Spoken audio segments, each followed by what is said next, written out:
అద్భుతమైనటువంటి కార్యక్రమం.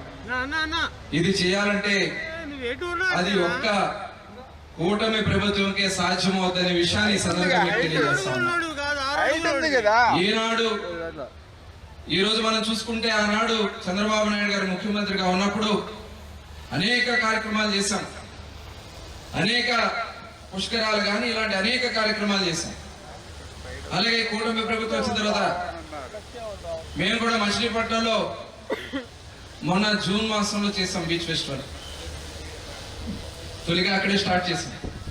చాలా అద్భుతంగా ఏర్పాట్లు చేయడం జరిగింది. తర్వాత విజయవాడ ఉత్సవం జరిగింది, అదేవిధంగా విశాఖ ఉత్సవం, మొన్న విశాఖ అనకాపల్లి ఉత్సవాలు జరిగినాయి. ఇవన్నీ కూడా చేయడానికి గల కారణం ప్రజల్లో ఒక నూతన ఉత్తేజాన్ని తీసుకురావడానికి. ఇవాళ టూరిజంకి చాలా అద్భుతమైనటువంటి అవకాశాలు ఉన్నాయి.